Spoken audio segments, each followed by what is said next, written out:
What's going on, everybody? Jason Thomas here with the Good Ground Lounge with 3C's Mentoring Group, where we talk to different professionals about their path to where they got to, because when you know better, you do better, and the more you know about, the more different experiences you can possibly pursue. So you have a special guest in the house who flew all the way here. Did you fly? Yeah, real fast You on the drove expressway. fast? All right, who do we have here today with us? I am Jordan Rivers, Okay, Jordan Rivers, and what industry are you in now? film and publishing. Film and publishing. Yes. So let me ask you a way back question. Mm-hmm. When you were in high school, did you see yourself being where you are now? Yes and no. Really? Give me the no first. So the no was I didn't know how far I would go into film, but I knew that I wanted some of it. You know, I didn't know if I was going to be a behind the scenes or in front of the camera, and I just end up being behind the scenes. What high school did you go to? So I went to 2 high schools. I started at Dunbar Vocational High School. So they had the radio and television program. So that was the main reason why I went. And then my junior year, I left and went to Kenwood. Oh, that's a change. It's night and day. I struggled. I'm like, what is this? They don't have radio, TV. They don't have a marching band. None of It that. was different. It was very different. I think I did get the best of both worlds, though. Academics at Kenwood, top that's notch. they known for, yeah. Absolutely. I felt really behind, though. So it was a lot of catching up my junior year. And so senior year was a bit smoother. But I miss Dunbar. I'm like, I have to get back into that. And so I did after I left. So this Kenwood. time of class reunions, do you go to Dunbar's or Kenwood's? Dunbar's. I just went. We just took over Washington Park Saturday. So Really? it's So really you go to this, big. you like, I graduated from here, but this is my home. This Dunbar is always home. So See, that's good, yeah. though. So where on this journey, okay, in high school, you got exposed to it. What about college? Where'd you go to college at? Columbia College. So I went to okay. 3 different colleges. Man, okay. So I have a bachelor's from Columbia College in creative writing. Then I have a master's of fine arts in screenwriting from Full Sail University in Florida. And then I have my second and final master's in creative producing for television and film from DePaul University. Oh, you a bad somebody. So I'm trying. I'm You trying. know your stuff. Man, so out of all 3 of those, what was the which was the hardest? The hardest? I would have to say Full Sail because everything was online. So I feel like because of Full Sail, I was prepared for the pandemic when I was in school. Okay. I'm like, I know this. So at Full Sail, they took a 3-year program and put it into 1 year for a math. So every month, every first of the month, it was not payday. It was a new class, and you had to pass the last class in order to continue to the next class. There was no Zoom. There was only the discussion board. So if you did not read an assignment, you did not understand the assignment. So it was tough. I think every first of the month I cried when I saw the syllabus because you don't see the syllabus until the first of the month. Why didn't they have Zoom? Like, that's crazy. Why Well, was we no didn't Zoom? have Zoom. Wasn't Wasn't a popping. thing. Yeah, because this was like 2012. You know, Oh, so way before the it was pandemic. way That's before like the 8 years pandemic. before. Okay. Yeah, so you know, I cry every first of the month, and I'm like, I don't know if I can do this. And then when you get to that 6th month, when you're ready for a break, people are telling you, don't take a break, just go straight through. Because if you take that break, you're not coming back. And so we kind of saw that. So it was only me and maybe 2 other people who graduated together who actually came in together, and we just kept going and working the program. And Serious. when I tell you I did not want to go to school after that, I'm like, okay, I'm done. I am done with it. But you So, went back. I did. Why'd you go back? Okay, so I get to the end of the program at Full Sail, and I'm like, okay, I'm going to be a screenwriter. And then they told me 2 months before graduation that screenwriters typically do not have control of what is going to be produced. And so I said, what? I did all of this. Y'all could have told me this the first month, you know? But I don't regret it at all because I learned so much. I feel like that definitely trumped my bachelor's, you know? And I'm like, oh man, I should have come here first, you know? So it helped a whole lot. And now it's like, you know, I can move a little more just because of that foundation that I received from Full Sail. And so one day I'm like, who gets to be in control? Who starts it? Who finishes it? So it was between being a producer or being a director. And I thought about it. I'm like, well, you know, directors, they can stay busy, but I want to make it happen for other people too.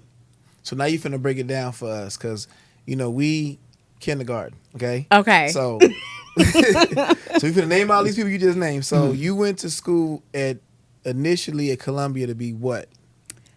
An author, a children's author. So you was an author in the beginning. Yes. And then what made you go from author to screenwriter? Oh, because I love to read books. And growing up, I see all these books being adapted, and they were not black. They were not for black kids. And so as I started out, I'm like, it would be nice if I could, you know, adapt my own books. And then I thought about all the other books that I just loved growing up. And I said, well, maybe I should adapt other books too, especially if they're for black kids. And so I said, that was in undergrad. And well, that was after undergrad is where I thought about adapting like children's Adapting the books. Because your degree in undergrad is from where? What's the title? What's it say? So fine arts for creative writing. Creative writing. So you've always been a writer your whole life? Always. So the writing gift, what would they tell you? Like, okay, you're a writer, you can go be a what? What did they tell you when you were coming up to that with that gift? What did they push you to do? To not be a writer. Really? Yes. I was told writers don't make any money. You know, it was nothing to really encourage me, you know, to be an artist. Like, who really encourages their kids to be an artist? Like, you hear all these artists talking about how their parents weren't supportive, go get a real job, or give you a timeline to figure it all out. But the life of an artist is life. Sometimes you just really don't know how to get there, and you have to continue trying until you make it, until you're successful. And everyone's definition of success or the look of it is going to be different, you know? Kidding. What did your parents say? Because they saw the gift, right? Yeah, my mom definitely saw the gift because I got in trouble for lying a whole lot. And so she was just like, so I need you to just turn it around, you know, some kind of way. So I did. And I started writing in elementary school. And I wrote a story and I won first place at the Young Authors Award. Really? Well, yeah. It is a competition. I still think they do it today because it's with, you know, Chicago Public Schools. And so my mom kept that story. And one day I was in school at Columbia in undergrad, and I walked in her office. I said, Mom, you remember that story I wrote? And she opened the drawer like I wrote it the day before. And I mean, beautiful, almost yellow paper now, you know, not even white. And I wrote it and she typed it out for me. And she kept it all those years. She remembered. So she told me that she thought I might be a writer or some type of artist. And so that's why she kept it. So anytime I got in trouble for something I did, you know, creative in school, I never got in trouble for it at home. Because she's like, you were being creative. You were being yourself. She knew it. So when you had the creative writing screenwriter, what initially, you said adapting the stories from books to film is what made you like screenwriting. Absolutely. Do you remember the first thing you wrote as a screen? Now, what do screenwriters do? So people don't know at home. What does a screenwriter do so a kindergartner can understand? What do they do? Okay, so a kindergarten. Okay, it's easy. They write the story that you see on TV or in the movies. So all the dialogue and, you know, sometimes actors do improv, but they write the skeleton of it all. And when you mean skeleton, it'll be like where everybody's supposed to stand, where they supposed to sit, Is it detailed like that, or is it just the Oh, story? it's detail, and it depends on the writer, and who they're working with. But if it's night or day, you know where the location is, you know what the You have dialogue. to think of all that when you're doing screenwriting? Yeah. Is it a team of y'all, or is it just one person? It can be just one person. If it's a television series, it may be a team. Just to kind of brainstorm episodes, and then one or two people may write, an episode. So it really depends on the project. What you prefer? You prefer a team or by yourself? I'm 50-50. Some things that I feel like is really close to my heart, I'm gonna write, by myself. And then some things I'm like, you know what? Let's make a group effort. That seems like it'd be fun if y'all are talking about an episode, and I would just love to be in one of those rooms to see, because I went in Atlanta to a table reading before where I didn't know what was going on. Shout out to Eugene, Bush, and Greenlight. I was there. No, I wasn't in Eugene. It was Gary. Shout out to Gary in Atlanta. Eugene do it too. They all do it. Shout out to all the Atlanta video people. But I was in the room, and I was sitting there, and we were just chilling, and we all sat, and da-da-da. They all talking. I'm like, what? They was reading the script, and they were like using their voices, and I said, this is very interesting. And then somebody would read, like, I guess the directions, like, walks into the room, sits down, slams the door. I'm like, what is this? And then they would get feedback on it, but it was like watching it. And I said, I would like to be a part of just to experience it, whereas we're going to do a sitcom, and let's talk it through. And then I just want to just do one. Because if I could do one, because I think in life, you should just do one. Yeah. And I would want my students to do one. We doing something like that, not to that degree. They doing like basic skits. There's some I told you about the Script City. Yeah. They doing those. They didn't have time to write it all out, but I want them to watch this to kind of understand this is what that path looks like. So if I wanted to adapt a story that I read into a play or a webisode, give me 3 steps to do that. 3 steps? I don't want to go to jail for copyright either, so give me the 3 steps. I mean, okay, so if you don't want to go to jail, ask for permission from the publisher or the author themselves. Whoever owns. I do this? Yes. So that's the first thing. Protect yourself. The second thing is to, just break the story down. What is it that you see that needs to be told from this story? Because when we think about like these, long movies that have been adapted, people are taking what they feel connected to showcase. And so that's what it is, because it's impossible to show every little detail, from a book into a feature film, so and then you can change things. And that's what I kind of like about it, is that it doesn't have to be exactly, what the book says or how it's done, but you can flip it and you can still make it your own. It could be inspired by this book, So, and what's the third step? The third step is to have fun doing it. Have fun. That you saying that, I don't think people don't have fun no more. I think when you say have fun, they're going to ask you, what does that mean? They don't have their own version of it. And I'm glad we're going to transition now into your current thing. So how many projects have you worked on screenwriting-wise, would you say? Screenwriting-wise? Yeah. As a screenwriter, maybe 3. 3. Were they movies? Were they TV shows? What were they? So, let's go. For 1, theater, so a play. Okay. So 2, 1 was an animation. Oh, really? Okay. Yeah. And then I think the other one was an animation. So, yeah. So how do you find that? Like, because people, they say, I like what you're saying. This is good stuff. Where do you find job? You don't go on the classifieds. Like, how do you find work doing like the animation? How did you find the opportunity? You know what? Within my network, I was still in school, and a student was doing like an animation, and the professor, Jose Soto, he said, well, you know what, I know someone who writes for kids. And at this time, I'm the only one who is in, school to write for kids. Everybody else, they want to do romance and just experimental. And here it is. It's just me, And so that's how I was introduced to like that person to work on that project. Okay. So the network. And then currently, is your network still giving you opportunities? Absolutely. All the time. I just have to pick and choose what I'm going to say yes to and no to.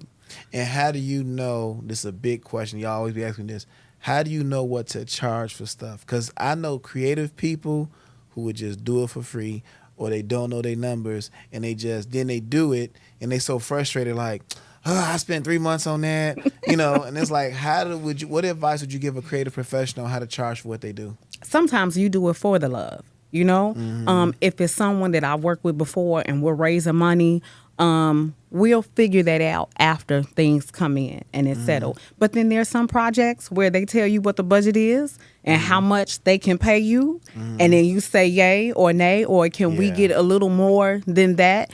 And and then that's kind of like how you negotiate. But it's really like thinking about the cost of living, about what you made previously. So does this match? So it's you take into account all those factors. Okay, so we talk about screenwriter. The other one is, you said producer. Have you ever produced anything? Yes. You said this must be your thing. Yes. How many things have you produced? Over 13 projects. What? Okay, so we just turned the corner, y'all. So what does a producer do? And for a kindergarten, what do they do? What don't they do? So I've been called set mom, because you're basically taking care of not just the crew, but also the director, and making sure the vision comes to life, and you're protecting it too.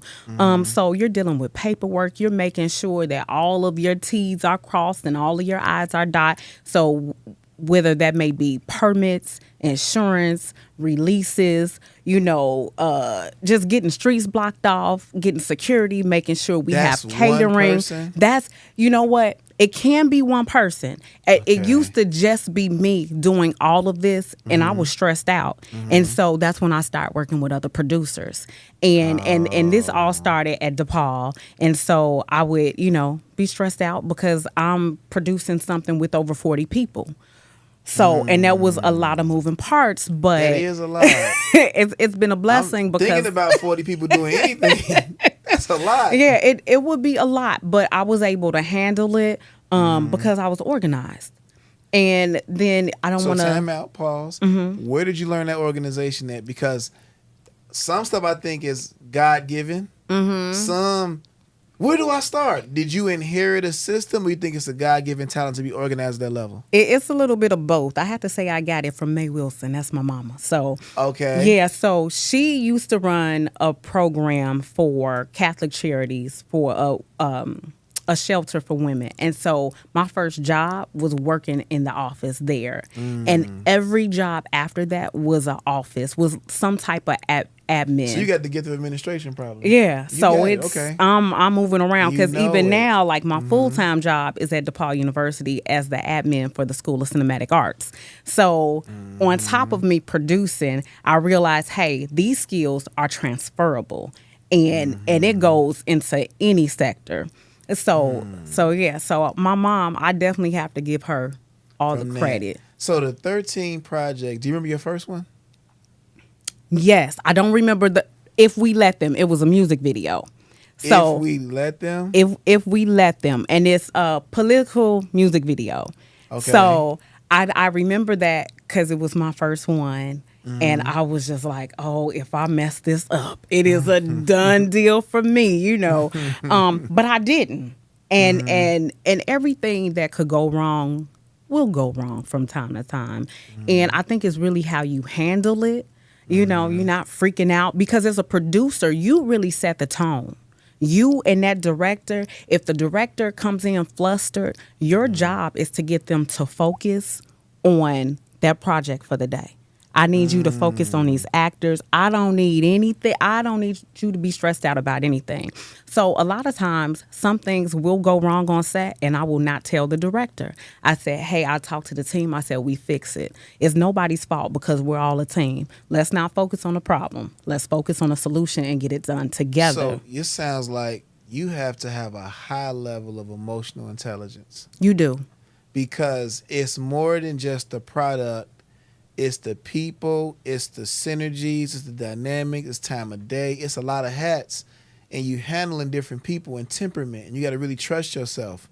And everything, that sounds like something from previous generations. Because I work with young people now, and I can see them just not coming back the next day. Oh, like, yeah. They be like, where'd they go? Man, you hurt their feelings. They went ghost. Yeah. So do you see that in your industry with the different generations that they work different when it comes to pressure? Yes. So I could see. So now when I started at DePaul, I was older than a lot of the students, right? Career change a little later in life. So I could see that. And I think that's why they dubbed me like set mom on some sets. So I think that my maturity and just life experience helped a whole lot as a producer because I can see when somebody was going to have a complete meltdown. You saw it coming. I saw it coming. Pull back. And I'll just, hey, come on, go take a break. Don't even worry about it, because we need everyone to be like in their right frame of mind, but a positive set because nothing gets done in chaos, nothing great anyway. And so you really need to pay attention to just people in general. And I also made sure that I try to get to know people on set, even though we may not have a lot of time. What are your goals? Because if like, let's say you want to be a director, then I need to put you with the first assistant director. And you need to be in that department so that I can help you grow. And that's a producer. You're helping, the film get completed and marketed, all of those things. But then you also have a responsibility to pay attention to the people on set, That's a lot to consider, because I know that most people, they look at it as when the movie is over, all them credits. That's a lot of people, and of course it's top billing the actors, right? Whoever got it, but these are all the people you have to coordinate and pay all of these people. Yes. They should have the payroll person. Whoever got everybody's check, that should be like for real, because it's like, that's a lot to coordinate, man. People want to get paid. Is it every month, every week? On a bigger budget set, then you may have that. But then there's different like payroll software that makes it completely easy for you to do. But somebody still got to enter it and check it. Yeah, right? so you still have to enter it. Yeah. And but I used to work at the juvenile detention center, and so I was in payroll. So it's like all your jobs help you to get here. Absolutely. When you think about it, like, why am I doing this? And I'm, thinking like, God, why am I here? And you don't even realize where God is taking you until you get there. A lot of times you're like, why am I going through this? What is this for? Like, even when I went back to school, I'm like, I'm going back to school for this? I'm like, God, why do you want me? Like, why did I have to go through all of this? It reminds me of The Alchemist. Have you ever read that book? I can't even remember the author's name right now, but it's an orange book. I can see it. And it's about this young boy goes on this journey, and I mean, just goes through the trenches. And it's like when he finally get there, like, why? If you would have told me that I had to go through all of this, I wouldn't have done it. But if you think about it, a lot of people fear what they don't understand, and they typically want the easy way. I mean, we're now living in a very popcorn society. Everything you see on social media shows everyone's successes, right? And it don't show the struggle. And so a lot of kids and adults are intimidated by that, and they don't want to do the work because all they see are the people getting the accolades. They don't know what that struggle was like. And the struggle actually makes you a better person. It do. And so... But you got the wisdom to understand that. I think, do you mentor young professionals? You know what? I do. I started about a year or so ago. Really? And I just kind of stumbled on it because I managed student workers at the school, but I would always get a lot of black students coming in my office. And they would like have questions, and I would talk to them about what they were doing. And, and so then it just kind of built into me advising a student org at the time. And then I said, well, what is it that you guys really want to do? Because you're all artists. So what is the one common thing you want to accomplish when you graduate? They said, we want jobs. And I said, let me help you, because I made a lot of mistakes. In undergrad, I didn't do an internship. And nobody like really pushed me to do it. And I had a great advisor, and he was like, you were just kind of out here doing your own thing, so I'll let you do your own thing. But then when I graduated with that bachelor's, I had no experience. No connections. No connections in anything. And so I'm like, oh, I screwed up. And I didn't know that until after it. So now I'm telling them, look, now I know you in undergrad, and you want to live your life and do your thing, and you want to party a little bit. But I said, in 4 years, which goes by just like that, you want to come out with a job feeling good about yourself, right? Because a lot of times when you don't do the work, it does not happen for you. So I'm going to ask you a big question, a big one. You know Tyler Perry Studios and all this and that. Do you see yourself having a studio? I thought about it. So, do I see it? Sometimes. Depends on the day. It depends on the day, because it's a lot of work in addition to what I want to do, obviously. And so sometimes you can only see a part of the dream, not all of it. So you've seen a part of that. I've seen a part of it. Because what I'm thinking, I'm just going to just speak from what you're talking about in your journey. The fact that you can manage, you have the emotional intelligence, you have the connections. I think you would have a phenomenal studio of people who are in progress. So imagine Studio 3 sets and it becomes part of the curriculum and then you running it. That'd be great. Well, amen. I'm not gonna be scared of it. Because you would know it. You know what I'm saying? Because they, like you said, they need the internships, they need the stuff. A lot of times, like nobody's thinking like that. You got the professionals over here, the big dogs, but there's no middle place. So if it was like middle place studios where we can just place people and we do indie projects, that would be phenomenal. Absolutely. I would invest in that. Well, okay. Let me give you my business plan. So the other question I want to ask as we progress through this, how was your social life and personal life during this time? Because a lot of times I talk to students and people, you got the career chasers, the goal people, right? Like, I got this, I want to have this by this age. And then they do all of this running around. And then on the personal life side, it's like, did you have friends? Were you by yourself? With your family? So what was your personal life while you was going through this? Whatever you feel like sharing. I will share everything. Okay. So I had a personal life when I wasn't in school and on productions. And it was very limited. But my friends, who a lot of them I grew up with, like I'm talking about first grade, high school, they understood. So they are the type of friends where if I don't talk to them for a whole year, we gonna have a conversation, and it's like we never lost contact. Okay. So I was also married at the time. You was married. I was married, as it was. Oh, wait, hold on. You was married with the bachelor's degree or before? Like after the bachelor's degree. So after the bachelor's degree, so this person was with you while you were studying? Yes, for 17 years.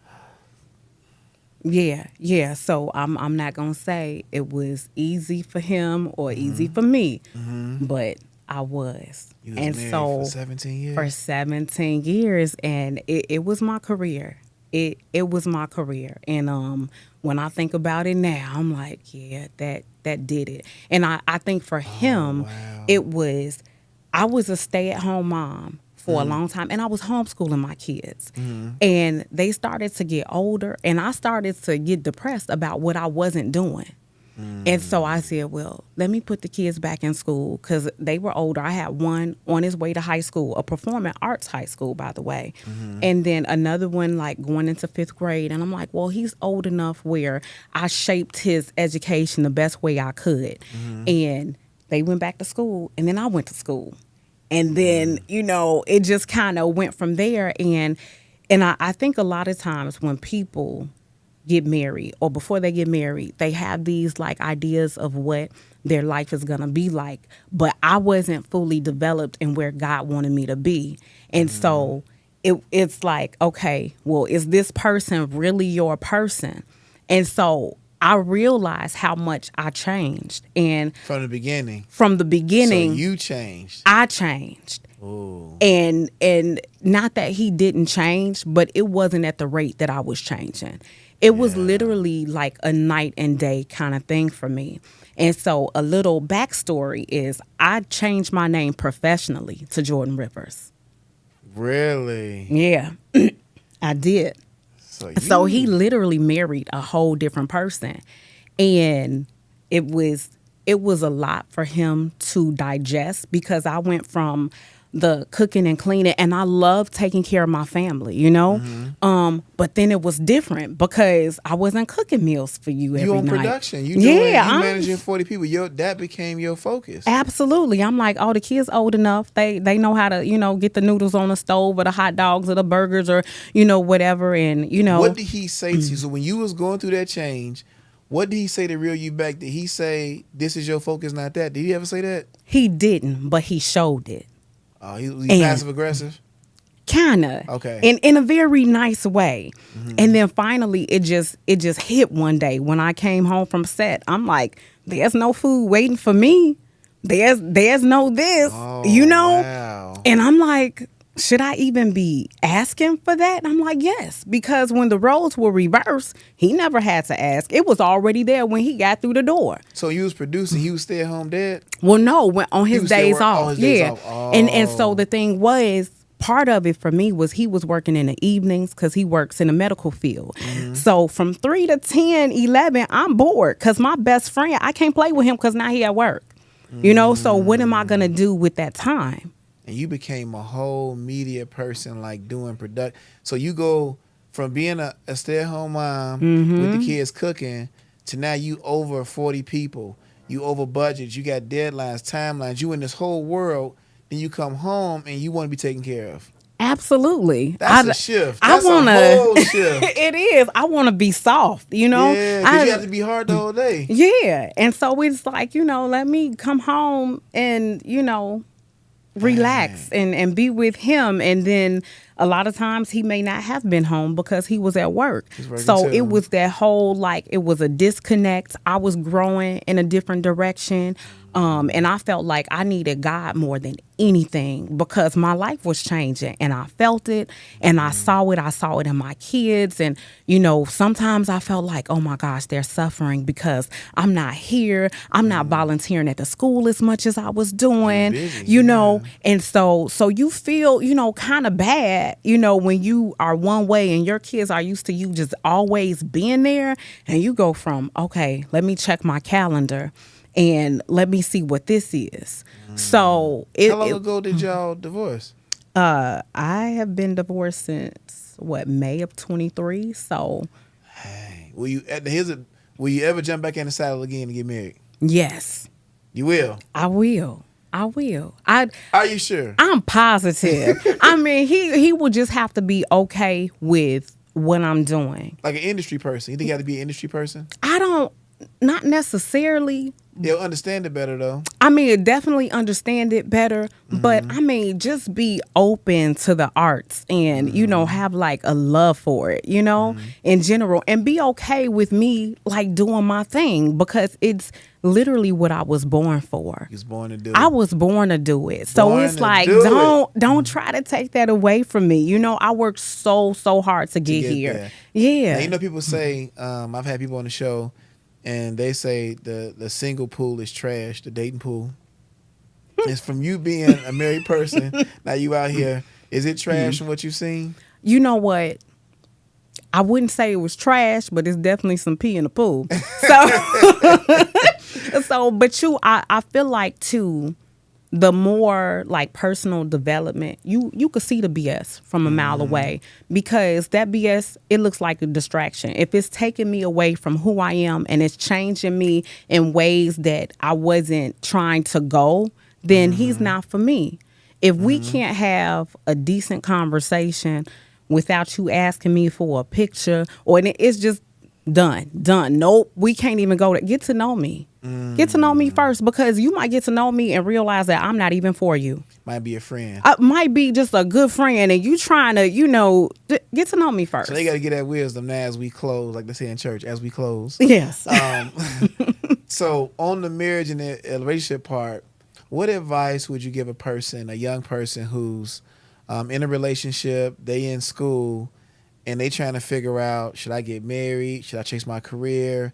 Because a lot of them are at that crossroad where their person, kind of like what you described, their person is expecting them to be away, but they want to go all in on this. What advice would you give to that 21-year-old person? To wait. If you are torn and you trying to really think about it, then it's a no for a relationship. Focus on yourself and where you want to go, so that you can feel stable when you do find the one, because when you find them, sometimes you just know and you'll be fine. But if you're not where you want to be, it's hard trying to raise a family when you're not where you want to be, because you're always going to wish you could do more for your kids and you could do more for this. And, when you are fulfilled, even if it's not $1 million salary, when you're fulfilled, you don't like, oh, I wish I could. No, because you're fulfilled, So the fulfillment is your thing. If you fulfilled already, then it's easier to enter into something because you're already fulfilled. Absolutely. But and when you're not is the other way. And you're not looking for someone to make you happy, because you know how to make yourself happy. And I think over these couple of years, I learned how to make myself happy and be comfortable with who I am. But, that came with a lot of alone time, therapy, prayer, self-development books, and my support system. So my mom, my girlfriends, even my oldest son is very supportive of me dating. He just told me the other day, Ma, you should probably date. I'm like, dude, who are you? I'm like, okay, my youngest, he like, no, but he's open to it. But so I'm in this place where I'm by myself and I'm actually digging it. I'm like, I don't have to answer to anyone right now, and I can just really focus on myself. And you can commit to these projects all in without feeling guilty. And I think when you're talking about, like, if you're meant to do a thing and you want to do it, I want to go all in and I have no regrets, because that has to be tough. You going all in and someone expect you to show up over here. And some people can balance it, but some can't, and the choice. So last question we got. What I like to end with 2 or 3 questions for me. Okay. Because it's not fair. I've been grilling you all this time. Okay. So any questions you want to ask, whatever you want to ask, I'll answer to the best of my ability, just to be fair. So what questions you got? Just to be fair. Okay, so you work with the youth, right? So what is it you do exactly, and how did you get started?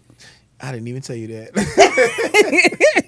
So if I had to put it in the short term, a linear way, I taught school in Tennessee for a couple years, worked at Job Corps for a year, worked at Prairie State College for 5 years, ran a black male mentoring program. I was an administrator of a program, left there, started my own, had it for about 9-10 years. I'm an executive director of this nonprofit, and I help, well, my tagline is, we create innovative and life-changing experiences for disadvantaged young people. That could be a college visit, a career visit, an encounter, a podcast. I want to create something impactful that will attach to them and help them figure out what they want to do with their life. Nice. See, I practice making that short. Well, you did a great job. I'm like, okay. Because when it's long, you don't get it. And then I don't want to limit what I do to just college. Right. When I first started, it was a lot of college visits. And I'm like, you know what? They need to see the other side of this. So we went to visit Google. And it's like they go on Google headquarters, looking at all this stuff, talking to people. Now I can potentially do that. We went to the Board of Trade, like stocks and bonds. Yeah. They saw that. They saw the facility, saw the screens. I want them to visualize themselves. And then we come visit your spot, you see it, you talking to them. Because I feel like encounters and exposure helps life direction. And when I was a teacher and administrator, people would say they saw me doing way bigger things. And I always wanted to be real close to them. Like, no, I got to be here. But when God moved me up to have greater reach, then I was able to do more. But I couldn't see at the time. I felt like if I was away from the students, I was doing a disadvantage. but I had to do my own to have more access to really bring about bigger connections. Okay. So I see the ring. Yes. Okay, so because when I see married people and they like actually out here doing their thing, I am so intrigued. Like, so how does your work affect the relationship? Like, are you guys like balanced as far as like what she does too? So both of us are entrepreneur people. Oh, y'all busy. Yes. We both entrepreneurs, and I think it's hard because my wife does a lot of she does both, and I see her being burnt out. Like, she try to cook the meals. My wife is more like mom first type person. Okay. Like mom, super mom, like going is that she's very committed to them doing stuff. Mm-hmm. And then we've had conversations about, well, I want this, and well, I gotta do this and this, that. And we've been together for a long time. I've been married since 2007. I don't know how long that is. Now. It's like 15 years. That's a long time. Yeah, okay. But I've been with her. We've been dating since like 99. So it's been a long time, like half my life, right? Long time. Okay. And so we've changed as people. Mm-hmm. So I used to have an administrative job at a college. She used to work. She's a dentist. She used to work in the dental field. We had regular things. Then we jumped out, and now when you're an entrepreneur, yeah, you're the boss, but it's a lot. Yeah. So I think we've managed to work it out, like with our schedules being able to kind of coordinate, but it's a lot because kind of to your point, I might want some domestic stuff, but she like, I'm a boss like you a boss. Like, I want this. So, but she does a good job. I'm not going to say she don't. She'll cook and make the amends, but I think with me being a Gallup strength person and understand how people are wired, my wife is an achiever. That's one of her strengths. And for achiever people, they have lists every day. They wake up with lists. Mm-hmm. And it's like, I got to do these 30 things. I'm not an achiever person. Mine is more strategic and connected. I'm more like that, how I process. So I don't have to be busy. I will sit and say, I'm not doing nothing today. I'm going to go ride my bike 20 miles. She's not like that. She has to do. And I've like learned so much about men and women and how men, they say they walk in a level of privilege because we don't think about stuff. Yeah. And women do. Oh, what about this? And I'm like, so we've had that dance and that dynamic, and I think we put the effort in to make it work, and it's a lot of work. It is. And since we've changed so much since we first started, getting to know the new person that you are now and the new things, so it's a lot. But to your point, it's not easy. And my tip with that is I press reset every day because I'm not going to get everything done. And I ask for grace, and I ask for, like, when I'm vulnerable about stuff, listen. And I got to listen to her. If something bothers you, tell me. And then, because sometimes with women, they won't tell you that something bothered them. And they come up when y'all fight.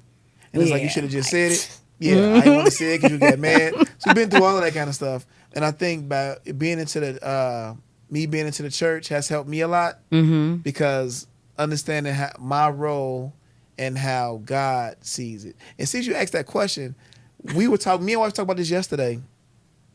Now, don't get mad because you did say this. We were arguing. I wouldn't say arguing. We didn't argue. It was not an argument. We were having a discussion about roles and responsibilities. And I said that marriage, you should have roles and expectations. That's what it was. Roles and expectations of your spouse.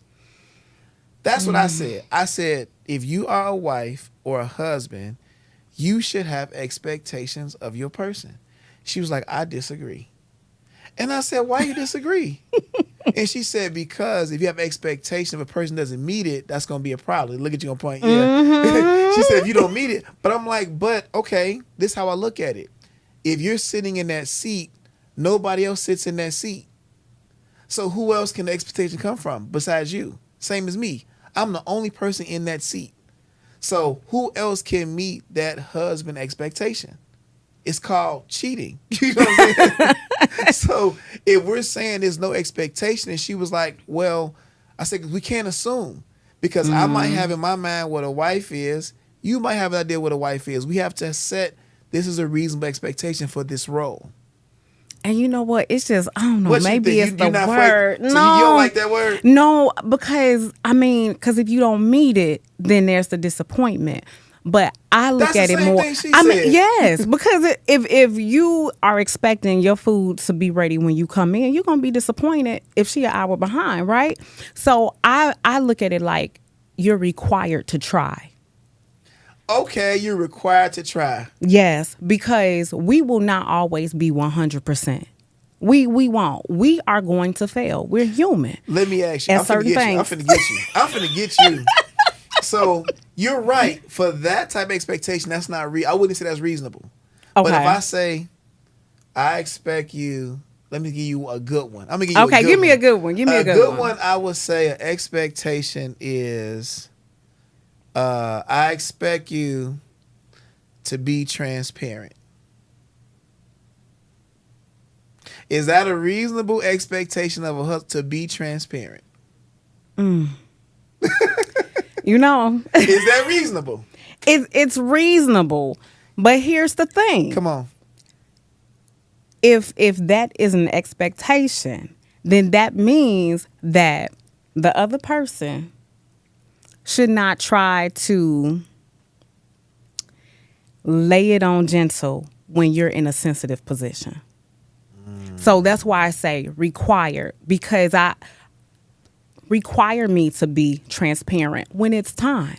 Because when we think about it, a lot of times people are not ready to hear certain things. Yes. And so you have to know when the right time to say something is. If you're already angry about XYZ, I'm not going to say, I'm going to let you have time to cool down and back off a little bit so that we can have a conversation. Because I'm wisdom. required, That's you know. wisdom. And I think another expectation is, some people say they expect a man to be a provider. They say that's an expectation, like society. Exactly. But see, when they talk about provider, they only think about money. They're not thinking about emotional. Yeah. You know, they're not thinking about like but any of that though. But if you're gonna be my Yeah. emotional, spiritual, if I expect you to be that, and the man says I will be that, to me that's an expectation. So if you're lacking, because if you don't have expectations in a relationship, how do you know if you're doing good at your role? Because I feel like it shouldn't be relegated to just emotion. Like, I feel like you're a good husband. I feel like you'll give me some tangibles, because if I'm good or bad, tell me so I can keep doing or change. But if we don't have the expectations, and yo, man, you're not a good husband, what did I do? Well, you don't be helping me. Helping you do what? And I never knew you expected that. And I said, we're not going to have an exhaustive list. I'm talking about like 2 or 3 things. And I said, if you have expectations, because I said, your job got expectations of you. Go to work with no expectations, watch what happens. And I said, as a mother, you have expectations of your children. Children have expectations of you. Law enforcement, and every other thing it is. And I was just like, I should have went to law school. I said, I can't see how marriage can be a place where you don't feel like it's expectations. But what you said, I can commit to try. What'd you say? I can I'm required to try. I'm required to try. But here's the thing, even at jobs, there's not expectations, there's requirements, because you're required to know certain things when you even apply. You're required to have experience. So that's why I'm like, I require you know, to feel protected emotionally. Like if we're getting into an argument, then you know, if I expect you to not hit below the belt, then I'm going to be really angry and things. But I require respect. So you can still say something to me, but it's not what you say, it's how you say it. It's when you say it. So I require you to learn me emotionally. I require, and that's why I don't do the expectation. And I have a friend, and he was always, he was triggered by the word expect, because that's Really? Yeah. And so it really made me think like, oh, are the women putting so much pressure on men that we are stressing y'all out? Is that what it is? I expect. And so it made me think, I'm like, no, it's a requirement to treat me a certain way. Because if you can't even treat me a certain way, we can't go past go. We can't collect $200. You going straight to jail. I think that requirement, and we're going to, you got to go. We're going to end on that, but I think requirement, and that's what brings us full circle, what mentorship is so important, because I feel like when people have conversations with young, not this sensationalized stuff on the internet, We talking about real requirements, really working through what does grace look like? What is that as you evolve? What is that? Because it's not step by step. Every couple is different. And I feel like if you can have those things outlined, we kind of know what the boundaries are. Yeah. Then we can operate within them. Healthy boundaries, not unrealistic, and just know that it can change a little bit. And I think as men, we want stability, we want definite. Women want security too, but we both want this thing, and then we talking, we want it, but we have to let go. It's like this weird thing. I want it to be this. You will never change. You will never do this. You'll stay the same. Have my back. And she's like, you gonna kick it? We all want it. But how it looks in real life, that's where it go left. Absolutely. You said you would never, and you're like, I'm a different person now. And when you told your story, you switched to be a whole different person. But at least you recognize it. Yeah. You was like, I know I'm not the same person. I'm not doing what I had to do. I got to do this for myself. But we'll do another episode. This was great because he got to go. Thank y'all so much for watching. Thank you for sharing. You got to do a round 2. You got to come back. I will. Thank you for having me. I enjoyed myself. You got me going. Yeah. So thank y'all for watching the episode. We learned about screenwriting, producing, and following your path. And we got to the relationship part at the end. What more could you ask for? Got a whole conversation going. Let us know what you thought about it in the comments. See you soon. Thanks for watching.